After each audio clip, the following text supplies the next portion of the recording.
What a joy divine, leaning on the everlasting arms. What a blessedness, what a peace is mine, leaning on the everlasting arms.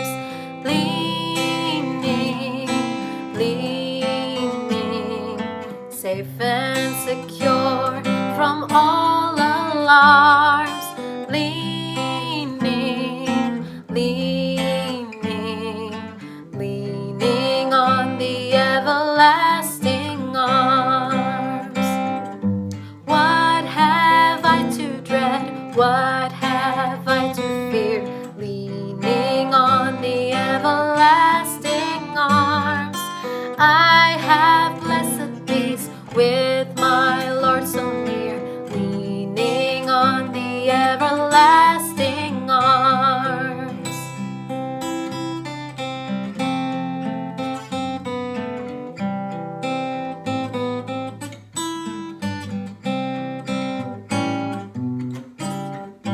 Oh, how sweet to walk in this pilgrim way, leaning on the everlasting arms. Oh, how bright the path grows from day to day, leaning on the everlasting arms. Leaning, leaning, safe and secure from all alarms. Leaning, leaning, leaning on the everlasting arms. Leaning, leaning, leaning on the everlasting arms.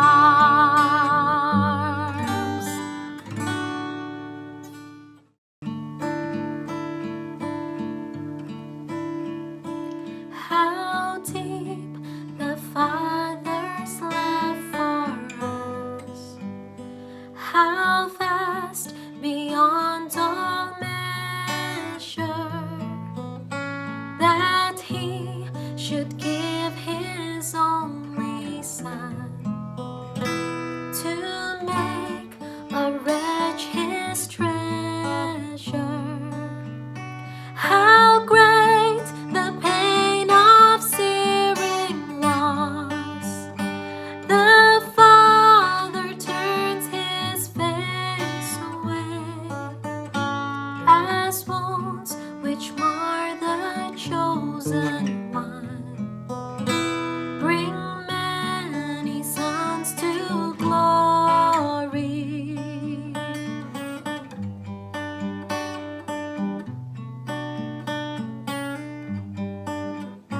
Behold the man upon a cross, my sin upon His shoulders. Ashamed, I hear my mocking voice call out among the scoffers.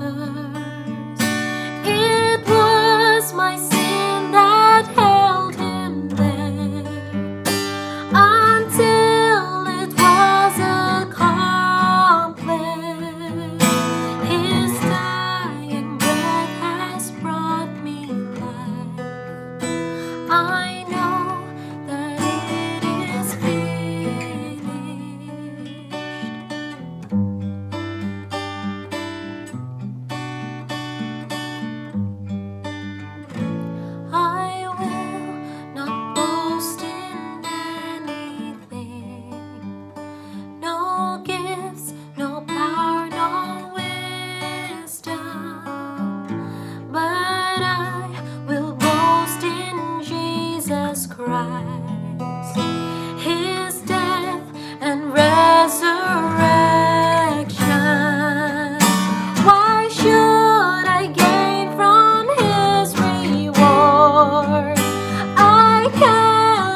Bapak Ibu, kita bersyukur hari ini kita masuk dalam minggu kedua bulan Juli. Tidak terasa, wow, sudah setengah tahun Tuhan memelihara kita di tahun 2022. Dan hari ini saya akan melanjutkan seri Apa Kata Alkitab tentang uang.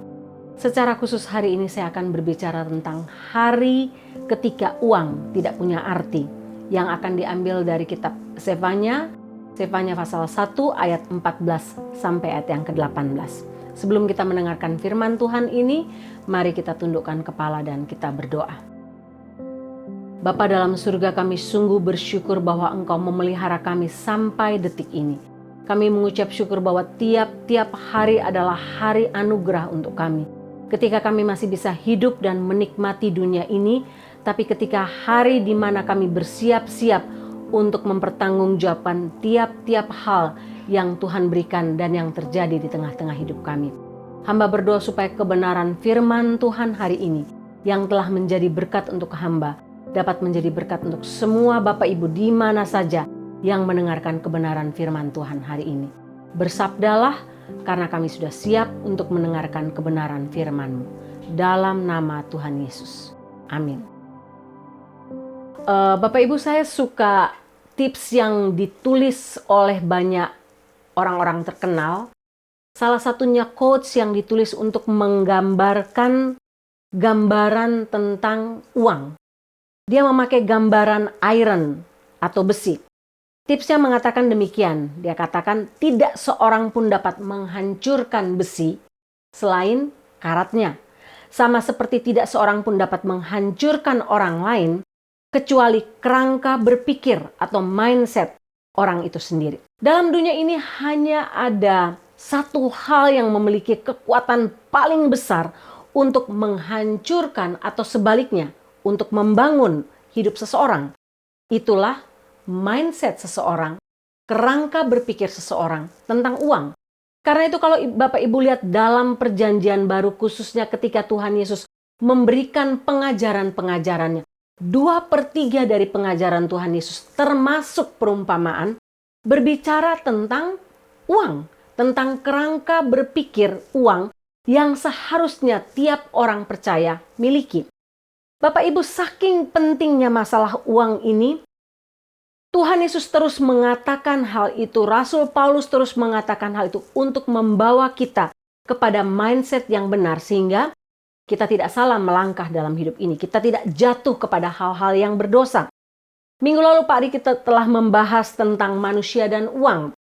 Dan hari ini saya akan bicara khusus tentang bagaimana satu masa atau satu hari akan datang ketika uang, harta, perak, emas yang kita miliki tidak akan berguna lagi atau tidak ada artinya lagi.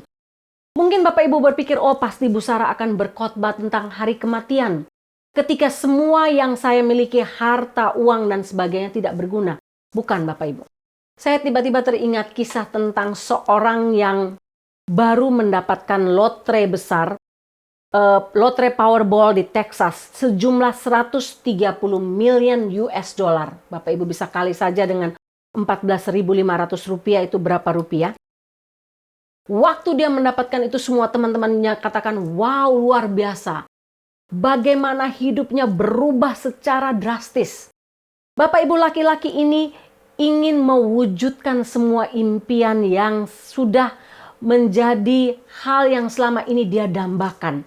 Salah satunya adalah dia katakan, saya akan dikuburkan di dalam kasket yang terbuat dari emas murni 100%. Hidupnya luar biasa, dia membeli rumah, dia menata keuangannya dengan baik. Tapi satu hal dari orang laki-laki ini adalah dia seorang yang sangat-sangat pelit. Dia mencintai uangnya lebih dari apapun, bahkan lebih daripada keluarganya sendiri. Satu waktu dia sakit keras dan dia memberi pesan kepada istrinya. Dia panggil kepada istrinya, berjanji, dia katakan demikian, berjanjilah kepada saya. Kalau saya mati, izinkanlah saya membawa semua uang lotre yang saya dapat, yang tersisa, yang belum dipakai. Istrinya katakan, oke, saya akan menepati janji saya.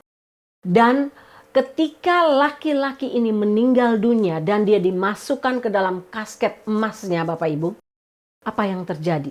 Teman-temannya mengatakan kepada istrinya, apakah engkau akan memenuhi janjimu? Istrinya katakan, oh ya, saya pasti akan memenuhi janji saya karena saya seorang Kristen dan saya tidak ingin mengingkari janji saya kepada suami saya. Dan apa yang dia buat, Bapak Ibu? Dia memasukkan kotak yang berisi uang 130 miliar US dollar. Bapak Ibu tahu apa yang terjadi? Semua orang katakan dia bodoh. Tapi istrinya tidak peduli karena dia tahu dia telah melakukan apa yang benar. Dia memasukkan ke dalam box itu 130 miliar US dollar dalam bentuk cek. Bapak Ibu tahu apa artinya? Artinya ibu ini, anak-anaknya masih bisa menikmati uang itu karena tidak mungkin suaminya bisa mencairkan cek 130 miliar di dalam lubang kubur. Uangnya masih berarti, uangnya masih berharga, uangnya masih menjadi sesuatu yang berguna untuk istri dan anak-anaknya. Tapi khotbah saya hari ini akan berbicara tentang ketika uang, harta, emas, perak yang kita miliki tidak dapat menolong kita atau menyelamatkan kita pada hari tersebut. Apa yang dikatakan Zefanya tentang hari itu? Bapak Ibu, sebelum lebih lanjut membahas bagian ini, saya ingin kita lihat siapa Zefanya. Zefanya adalah seorang nabi yang melayani pada masa Raja Yosia, memimpin atau menjadi raja. Dan kalau kita melihat sejarah Nabi Zefanya sama seperti nabi-nabi lain. Bapak Ibu, waktu Adam berdosa kepada Tuhan, Tuhan tidak terkejut. Pada waktu Tuhan mengutus para hambanya untuk menyampaikan tentang kedatangan Mesias, apa yang terjadi? Israel menolaknya, dunia menolaknya, dan sampai saat ini itu terjadi. Melalui para nabinya, Daniel, Hosea, Mika, Zefanya, semua merinci keadaan apa yang terjadi dengan kedatangan Mesias yang pertama maupun kedatangan Mesias kembali. Tapi baik orang Israel maupun dunia menolak Mesias yang telah datang itu. Sampai detik ini, nama Zefanya sendiri artinya Yahweh menyimpan atau Allah menjaga. Artinya sang nabi ini disimpan oleh Tuhan untuk menjadi juru kabar, menjadi juru bicara Allah yang ditentukan pada waktu yang ditentukan. Zefanya melayani bersama-sama dengan Yeremia, bersama-sama dengan Nabi Habakuk, bersama-sama dengan Hulda, dan sama seperti nabi-nabi lain. Inti pekabaran Zefanya adalah bertobat. Kalau kamu bertobat, maka murka Tuhan akan diganti dengan pengampunan, dengan belas kasihan, dengan anugerah. Tapi kalau kamu tidak bertobat, maka murka Tuhan itu akan tercurah kepadamu. Titik beratnya adalah pada pertobatan. Dan bersama-sama dengan Yosia adalah raja yang mengadakan reformasi secara nasional untuk bangsa Israel. Zefanya mengambil bagian dalam menobatkan bangsa Yehuda. Bapak Ibu, kira-kira apa yang dinubuatkan oleh Nabi Zefanya tentang hari Tuhan, tentang hari murka Tuhan, tentang hari terakhir itu atau yang kita kenal sebagai hari kiamat? Dan apa hubungannya dengan uang, dengan tema kita bulan ini? Ada 4 hal saya ingin kita lihat satu persatu dari Zefanya pasal 1 ayat 14 sampai 18. Kita lihat yang pertama. Zefanya mengatakan dalam bagian yang pertama adalah hari Tuhan itu disebut sudah sangat dekat. Ayat 14. Sudah dekat hari Tuhan yang hebat itu. Sudah dekat dan datang dengan cepat sekali. Dengar, hari Tuhan pahit, pahlawan pun akan menangis. Bapak Ibu, kitab Zefanya ditulis tahun 608 sebelum Masehi. Itu berarti sampai tahun 2022 ada 2630 tahun. Tapi mengapa orang bertanya, kalau memang apa yang dikatakan Zefanya itu benar, hari Tuhan sudah dekat, di mana hari Tuhan? Sampai detik ini pun orang bertanya, di mana hari Tuhan? Semua orang katakan, oh hari Tuhan sudah dekat, hari murka Tuhan sudah mau datang, hari murka Tuhan sudah di sini. Tapi di mana hari itu? Bapak Ibu, mengapa nampaknya Tuhan menunda hari kedatangannya, hari yang mengerikan itu? Yang pasti dalam penglihatan yang diberikan kepada Zefanya, hari itu sudah sangat dekat. Akan datang dengan cepat sekali dan tidak ada yang menyangka hari kedatangan itu. Seperti yang ditulis dalam Matius 24. Tidak seorang pun tahu hari kedatangannya. Tidak ada seorang pun yang dapat memprediksikan kapan. Walaupun Tuhan Yesus sendiri memberikan tanda-tanda nubuatan yang akan terjadi sebelum hari itu datang. Bapak Ibu, nampaknya Tuhan masih memberikan anugerah bagi kita. Hari, kesempatan, waktu untuk menyambut hari itu, karena hari itu sudah sangat dekat, menyambut dengan persiapan rohani yang sungguh-sungguh. Bapak Ibu lihat, 640 tahun kemudian sesudah Zefanya menubuatkan bagian ini, Tuhan Yesus menyampaikan bagian ini dalam Matius 24 dengan jelas bahwa hari itu akan datang dengan tiba-tiba. Seperti hari Nuh, ketika sebelum malapetaka besar, air bah besar datang dan melanda dunia, menghancurkan seluruh dunia. Keadaan manusia sama. Manusia makan, minum, kawin, mawin, dan melakukan semua aktivitas seperti biasa. Sampai kepada hari Tuhan menutup pintu bahtera. Hujan turun. Hujan yang tidak pernah ada dalam konsep manusia pada waktu itu. Tingkap langit dibuka, tingkap dari bawah dibuka. Banjir 40 hari dan semua manusia tanpa terkecuali yang tidak mau bertobat, tidak mau masuk ke dalam bahtera, hanyut, hancur, dan mati. Bapak Ibu, itulah yang akan terjadi, dan berita ini merupakan berita kesukaan bagi orang yang sudah percaya, tapi merupakan berita yang mengerikan bagi orang yang menolak kedatangan Tuhan.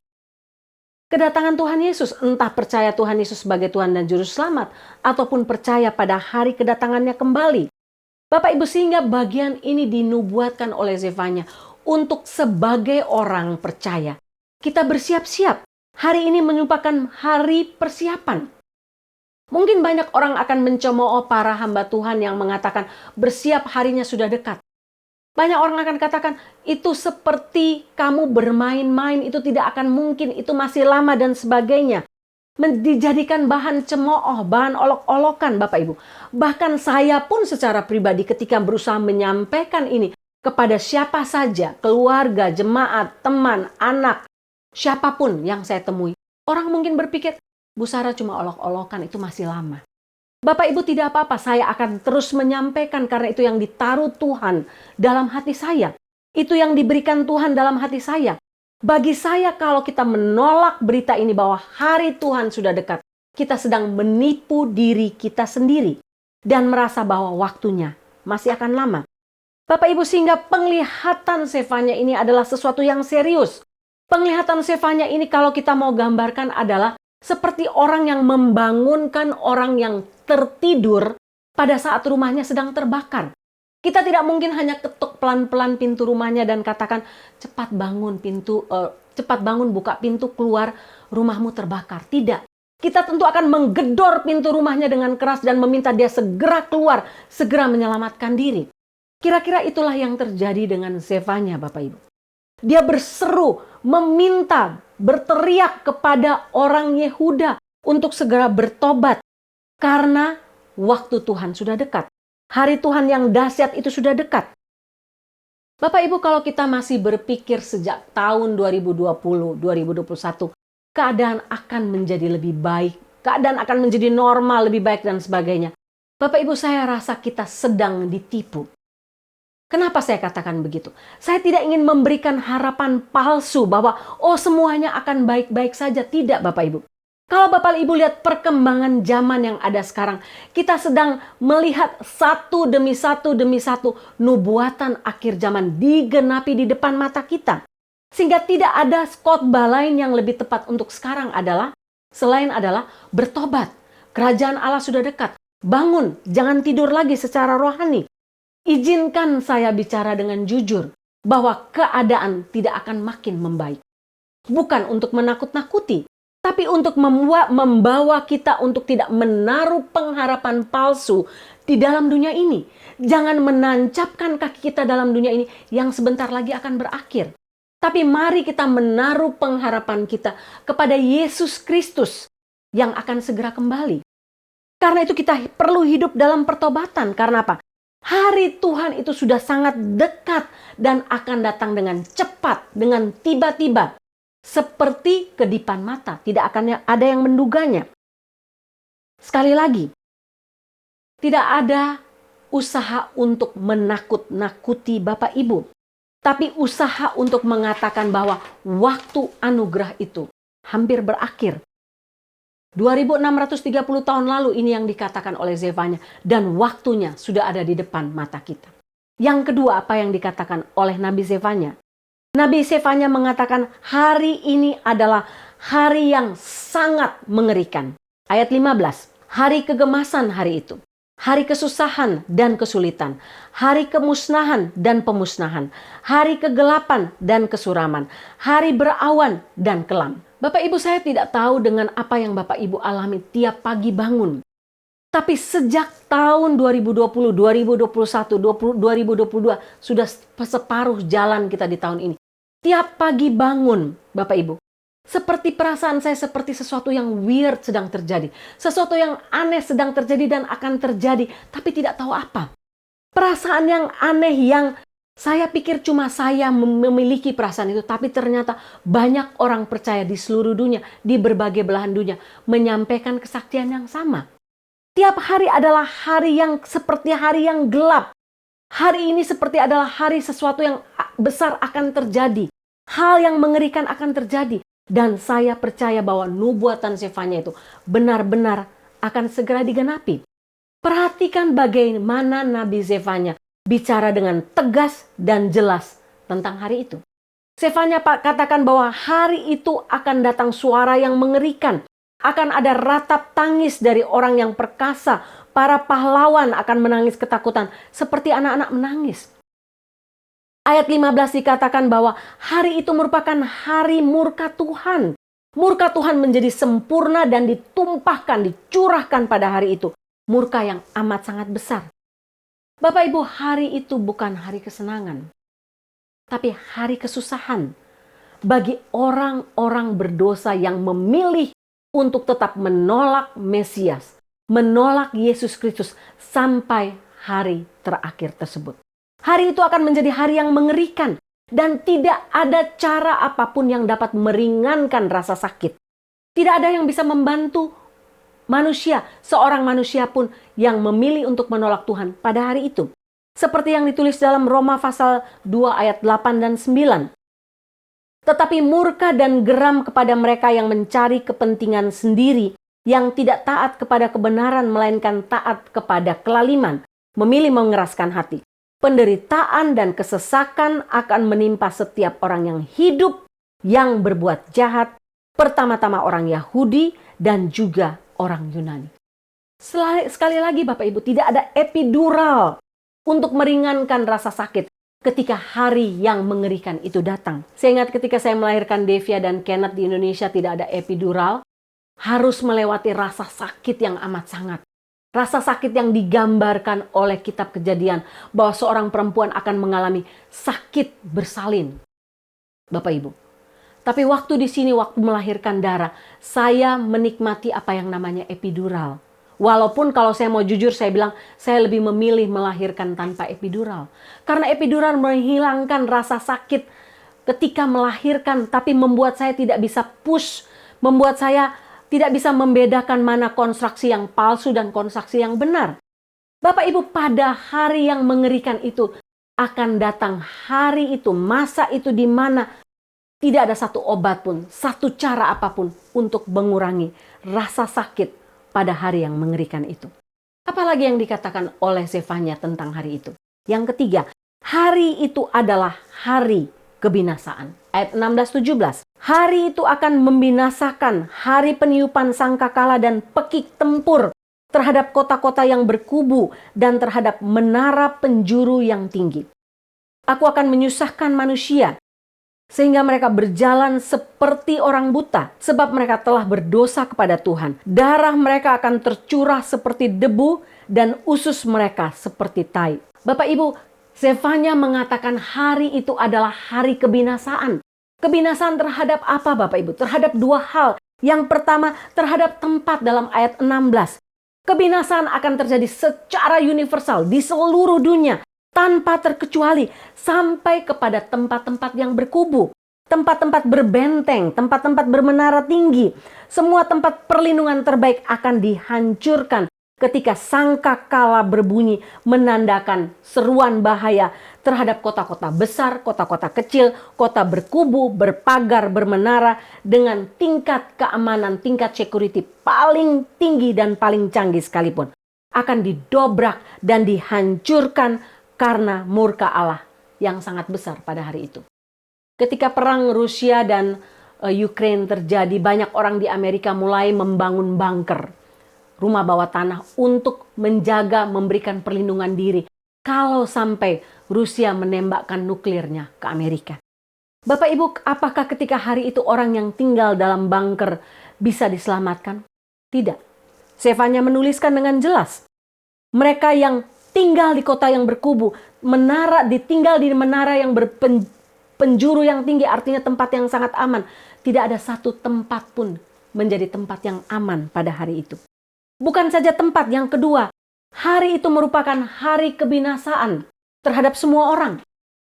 Semua orang secara universal seluruh dunia, ayat 17, akan datang kebinasaan dan kesusahan atas orang-orang manusia yang paling kuat, paling hebat, berkuasa. Mereka akan seperti orang buta, Bapak Ibu.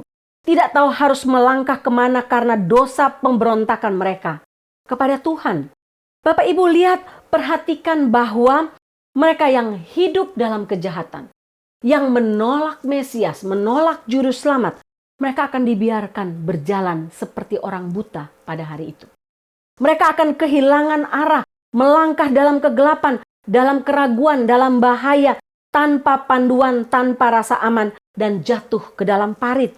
Karena mereka telah menyerahkan diri mereka kepada dosa dan tidak mau menerima teguran, tidak mau menerima nasihat untuk bertobat.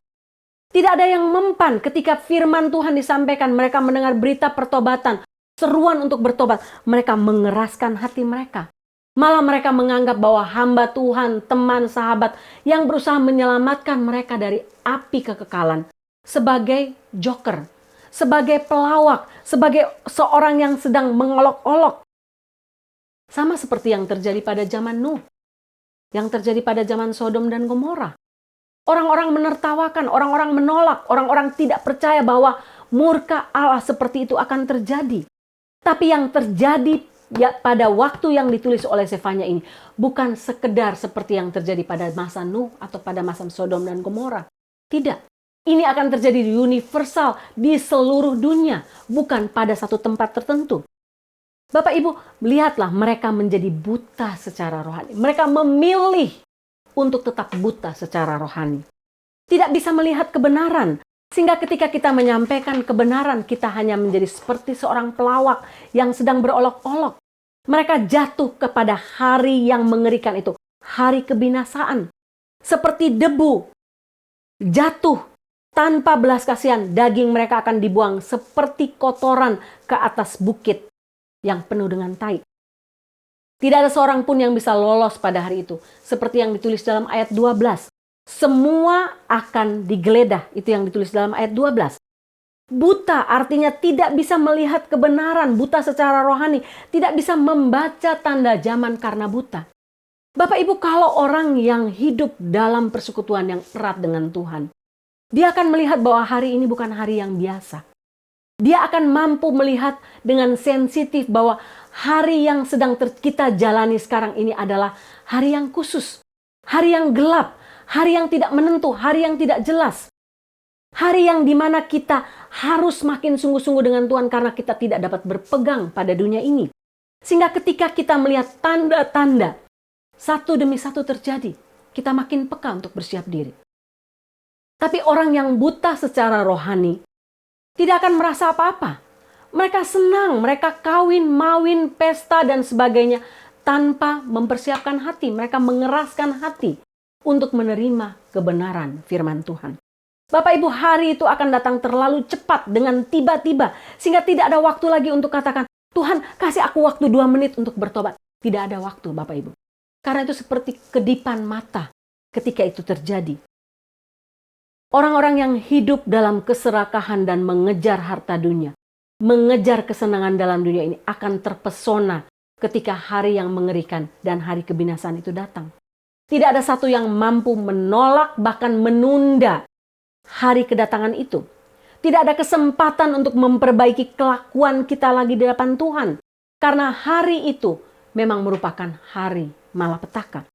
Kalau begitu Bapak Ibu, apa hubungannya bagian yang ditulis Zefanya dengan tema kita pada bulan Juli ini tentang uang? Bagian yang keempat merupakan bagian penutup yang ditulis oleh Zefanya. Bapak Ibu lihat Zefanya menyimpulkan dalam bagian yang keempat ini. Apa? Pada hari itu, harta manusia tidak dapat menyelamatkan mereka dari murka Allah. Kita baca ayat 18. Mereka tidak dapat diselamatkan oleh perak atau emas. Sebab pada hari kegemasan Tuhan dan seluruh bumi akan dimakan habis oleh api cemburunya. Sebab kebinasaan, malah kebinasaan dahsyat diadakannya terhadap segenap penduduk bumi. Bapak Ibu, sedikit latar belakang tentang ayat 18 ini. Pada masa Zefanya melayani, ketika seseorang terkena masalah, mereka terkena masalah hukum, mereka terkena masalah kriminal, mereka masuk pengadilan, mereka terlibat sengketa. Cara yang paling mudah untuk melepaskan diri dari hukuman, dari denda, dari penjara, dari apapun adalah dengan memberi uang tebusan atau kata lain suap. Perak atau emas menjadi uang tebusan. Sehingga mereka dapat membebaskan diri dari kesalahan yang mereka lakukan. Tapi pada waktu hari itu terjadi, hari yang ditulis Zefanya, hari murka Tuhan, perak dan emas tidak dapat menyelamatkan siapapun. Para pembesar seperti apapun yang memiliki harta yang banyak, memiliki emas, perak, uang yang banyak, ladang yang banyak, binatang yang banyak, dan sebagainya, tidak dapat menyelamatkan mereka pada hari murka itu. Karena apa? Mereka tidak dapat menyogok keadilan Tuhan. Mereka tidak dapat menyogok untuk mereka masuk dalam keselamatan kekal. Mereka diselamatkan masuk dalam kerajaan surga. Tidak ada. Bahkan uang mereka, perak emas mereka tidak dapat membeli makanan. Karena apa? Semua akan dihancurkan oleh api murka Allah. Tidak ada jalan keluar dengan uang tebusan seberapa banyak pun harta kita. Ketika mereka menimbun hartanya sekian banyak dengan ketamakan untuk berhadapan dengan hari murka Tuhan, hari yang jahat, hari yang mengerikan itu. Emas mereka, perak mereka, uang mereka, harta mereka sebanyak apapun tidak dapat melepaskan mereka dari hari murka Tuhan itu. Bapak Ibu, nabi lain meminjam kata-kata yang sama yang ditulis oleh Zefanya. Yehezkiel mengatakan dalam Yehezkiel pasal 7 ayat 19. Perak mereka akan dicampakkan keluar dan emas mereka akan dianggap cemar. Emas dan peraknya tidak akan dapat menyelamatkan mereka pada hari kemurkaan Tuhan. Bapak Ibu lihat, perak dan emas tidak dapat menyelamatkan orang yang hidup dalam ketamakan ini. Yang hidup jauh dari Tuhan pada hari murka Tuhan. Salomo mengatakan hal yang sama dalam Amsal 11 ayat 4. Pada hari kemurkaan harta tidak berguna, tetapi kebenaran melepaskan orang dari maut. Pengkhotbah pasal 5 ayat 13 mengatakan hal yang sama. Ada dua hal lagi yang sangat menyedihkan yang aku sudah lihat di dunia ini. Orang yang berhasil mengumpulkan harta kekayaan, tetapi kekayaan itu hanya mendatangkan kemalangan dan kesengsaraan bagi dirinya sendiri. Zefanya mengatakan bahwa harta kekayaan mereka tidak akan mampu membebaskan mereka dari hukuman. Jika selama ini orang-orang kaya itu bisa membebaskan diri mereka dari hukuman secara duniawi dengan memberikan uang tebusan dari harta yang mereka miliki. Tapi pada hari kemurkaan itu, emas, perak, jabatan, segala yang kita miliki tidak dapat menolong kita. Tidak dapat membeli keadilan Tuhan. Tidak dapat membeli keselamatan kekal. Sama sekali tidak dapat. Oleh karena itu dalam Zefanya pasal 1 dan 2, Bapak Ibu lihat, dalam pasal 2 dan 3 Zefanya melanjutkan tegurannya untuk bangsa Israel dan seluruh dunia. Apa? Bertobat. Bertobat karena waktu itu akan datang begitu cepat. Bertobat karena mungkin Tidak akan ada waktu lagi. Jangan pernah menundanya.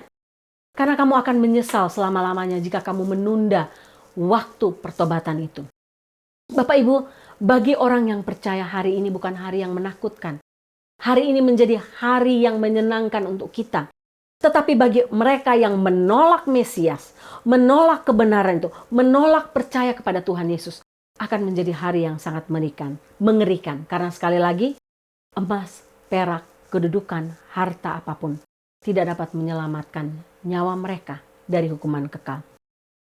Dua hal terakhir yang kita belajar sebagai aplikasi dari bagian ini. Yang pertama adalah hari Tuhan sudah dekat.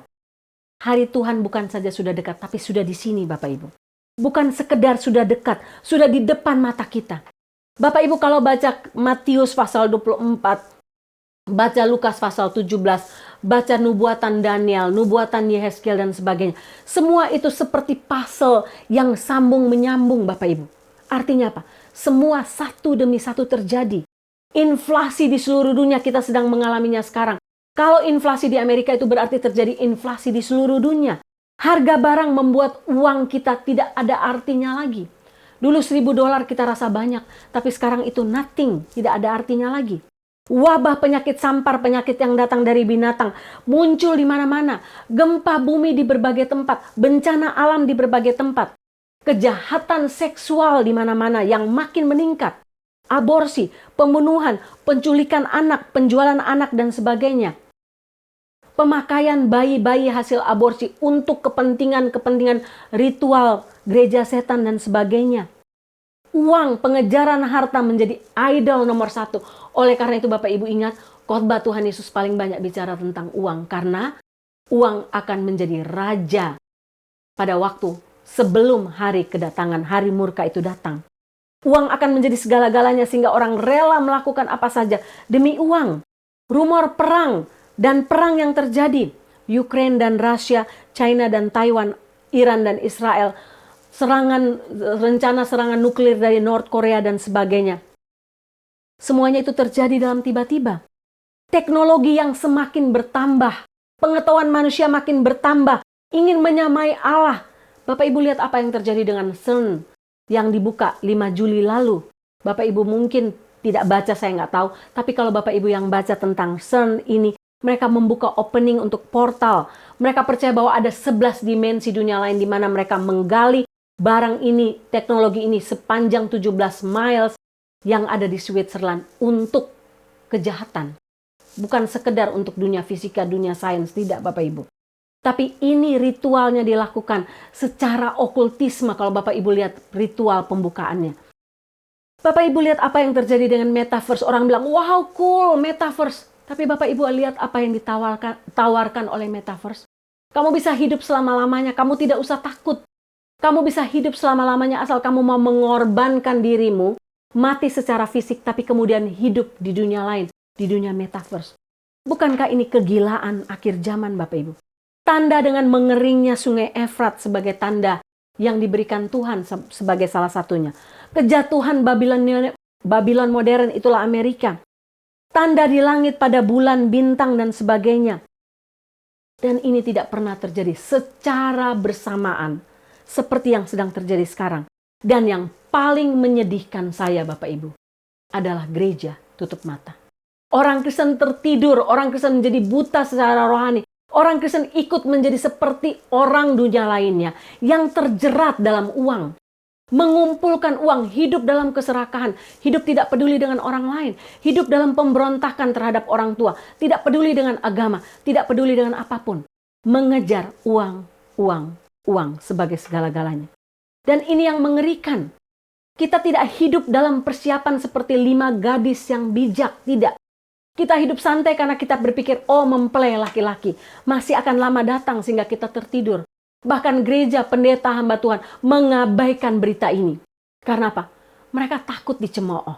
Mereka takut dihina dan dianggap sebagai nabi palsu, sesat. Bapak Ibu, saya hanya mau bilang bahwa hari murka itu sudah di sini, sudah sangat dekat. Karena itu jika Bapak Ibu belum pernah membuka hati, bertobat, born again, menerima Tuhan Yesus sebagai Tuhan dan Juru Selamat, inilah harinya. Jangan pernah menundanya. bertobat. Mungkin hari ini ketika Bapak Ibu mendengar firman Tuhan ini, Tuhan Roh Kudus bicara bertobat. Ambil waktu, buka hati, terima Tuhan Yesus sebagai Tuhan dan Juru Selamat. Karena apa? Yang kedua, yang terpenting dari bagian ini adalah ketika hari itu datang, emas, perak, harta yang kita punya tidak dapat menyelamatkan kita sama sekali. Selagi masih ada kesempatan, pakailah harta yang Tuhan berikan kepada kita untuk kemuliaan Tuhan. Pakailah untuk pekerjaan Tuhan. Kalau Tuhan mengizinkan Bapak Ibu menjadi orang kaya, orang yang punya dalam dunia ini, maupun orang yang tidak punya, yang biasa-biasa saja. Pakailah apa yang kita punya untuk menolong orang lain. Pakailah itu untuk menolong keluarga kita, menolong orang yang susah, menolong orang yang membutuhkan. Jangan menumpuk kekayaan itu sampai pada hari terakhir, karena itu tidak akan ada gunanya. Semua akan dibakar oleh api kekekalan, oleh api murka Allah. Jangan hidup dalam keserakahan, jangan hidup dalam kepelitan, karena satu waktu tumpukan emas yang kita punya tidak dapat menyelamatkan kita pada hari murka Allah. Bapak Ibu ingat perumpamaan tentang bendahara yang tidak jujur yang disampaikan oleh Tuhan Yesus? Apa intinya?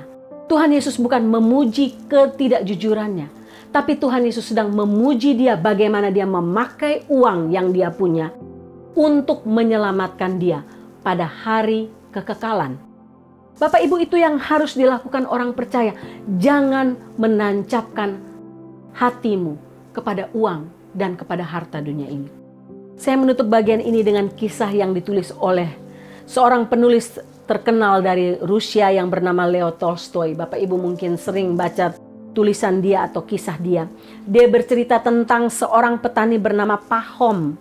Pahom ini mendambakan kehidupan yang lebih baik. Karena itu Pahom berjuang untuk mencari tanah, pindah ke negara lain demi untuk memiliki harta yang banyak dan tanah sendiri. Ambisi dia, mimpi dia adalah saya harus punya tanah sebanyak-banyaknya. Dia pergi ke negara yang lain, terus dia ketemu dengan pemilik tanah dan dia katakan kepala desa itu, berapa harga tanah kamu? Kepala desa itu katakan, oh harga tanah saya adalah 1.000 rubel sehari. Hah? Apa maksudnya 1.000 rubel sehari? Berapa hektar itu? Oh tidak ada ukurannya. 1.000 rubel sehari artinya, kamu kasih saya uang 1.000 rubel, kamu jalan keliling sepanjang tanah yang kamu kuat. Sepanjang tanah yang kamu keliling itu, itulah akan menjadi tanah kamu. Tapi syaratnya satu, kamu harus pulang pada hari yang sama, ke tempat yang sama kamu memulai sebelum matahari terbenam. Atau uangmu 1.000 rubel akan hilang.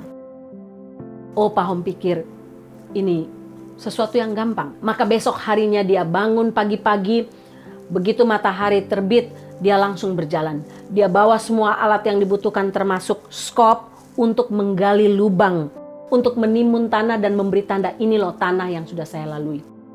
Dia berjuang dari yang semangat, mempercepat langkahnya sebanyak mungkin tanah dia bisa dapatkan sampai matahari ada di atas kepala jam 12 siang. Dia lihat, wow, perjalanan saya sudah cukup jauh, tapi saya tidak akan kembali. Karena ini masih, matahari akan turun pelan-pelan, saya masih punya banyak waktu. Dia jalan terus mendaki bukit, makin cepat dia mendaki, makin dia kepengen untuk mendapatkan tanah sebanyak mungkin.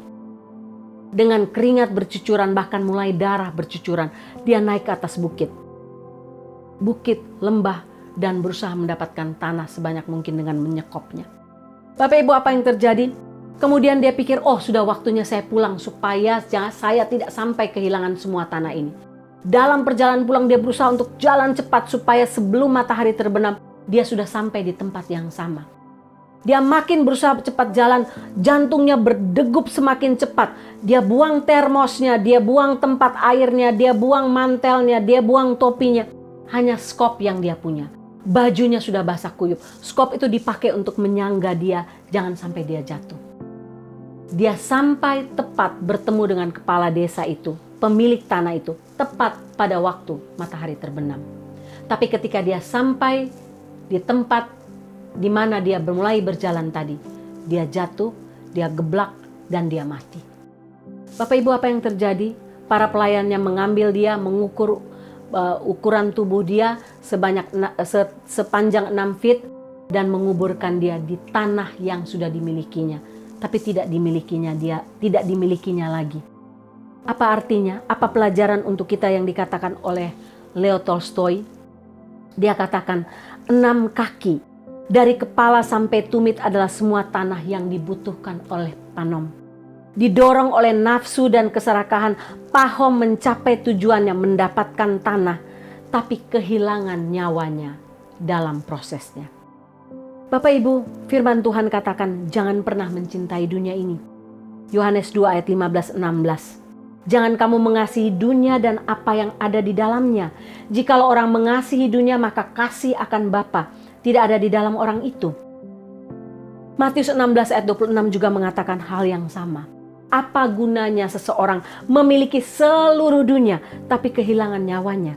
Apakah yang dapat diberikan sebagai ganti nyawanya? Bapak Ibu, sekali lagi jangan mengumpulkan harta dunia ini untuk diri kita sendiri. Untuk keserakahan, demi kepuasan, demi memenuhi keinginan kita dan hati yang penuh dengan kepelitan. Jangan. Serakah, pelit, egois, hidup dalam dosa. Tidak mempedulikan kebutuhan orang lain. Jangan Bapak Ibu. Kalau Tuhan memberikan kita harta, bagikanlah. Bagikanlah itu sebagai tabungan kita untuk kekekalan. Taburkanlah itu untuk kekekalan. Supaya pada waktunya, ketika hari murka itu datang, kita boleh melihat bahwa apa yang sudah kita tabur akan kita tuai dalam kekekalan. Jangan pernah menunda. Jangan hidup dalam keserakahan. Karena ketika hari murka Tuhan itu datang, kita tidak dapat menggenggam sekeping emas, perak, atau uang apapun lagi. Tidak ada yang dapat kita selamatkan pada hari murka Tuhan. Bertobat dan hiduplah dengan bijak memakai uang kita pada waktu sekarang. Jangan pernah menundanya. Mari kita berdoa. Tuhan, hamba terbatas untuk membahas kebenaran ini yang sangat dalam, sangat luar biasa. Tapi hamba mau berdoa di hadapan Tuhan. Barang siapa yang mendengar kebenaran firman Tuhan ini, siapapun, besar, kecil, tua, muda, jika Roh Kudus-Mu bicara dalam hati mereka masing-masing. Jika ada di antara mereka yang belum bertobat dan diselamatkan, yang masih mengeraskan hati, hamba berdoa dalam nama Tuhan Yesus. Tuhan lembutkan hati tiap-tiap mereka untuk mengambil keputusan, bertobat, menerima Engkau sebagai Tuhan dan Juru Selamat, dan memakai uang kami, harta kami yang kami punya sekarang, untuk kekekalan dan bukan untuk hidup dalam keserakahan. Terima kasih untuk kebenaran firman-Mu ini sekali lagi. Terpujilah nama-Mu Tuhan, dalam nama Tuhan Yesus. Amin.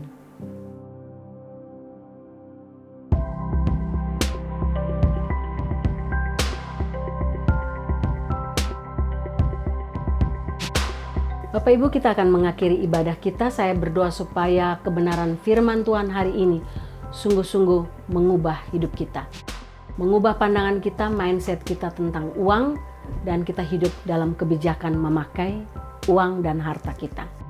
Kita akan mengakhiri ibadah kita. Selamat ulang tahun untuk Tante Yosi tanggal 7 Juli dan untuk AIM tanggal 8 Juli.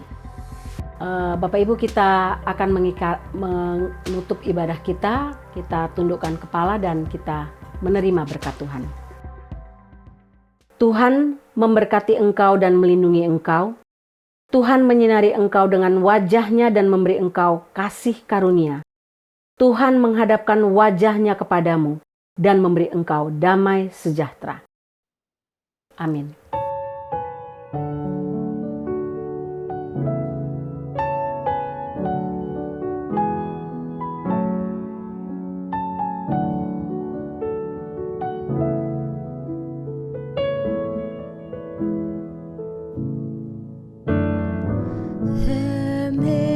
Storms that won't move out the way, and trials will come to only test my faith. What I've learned about your favor, your mercy and your grace, is they go on They're sufficient for today. When I'm worried about tomorrow, I won't be overwhelmed. And the burdens that I've carried, I will choose to lay them down. 'Cause what I've learned about your favor, your mercy and your grace, as they go on forever, they're sufficient for today. Hallelujah, hallelujah,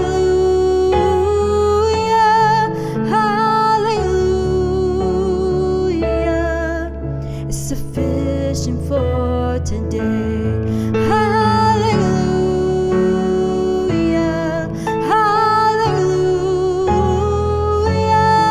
hallelujah. It's sufficient for today. In the joy and in the sorrow, I find you just the same. And behind my darkest mornings, there's a peace I can't explain.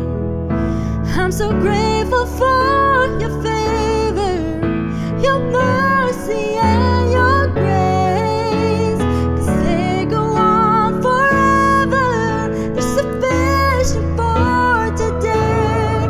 Hallelujah, hallelujah, hallelujah. It's sufficient for today. Hallelujah, hallelujah, hallelujah. Sufficient for today.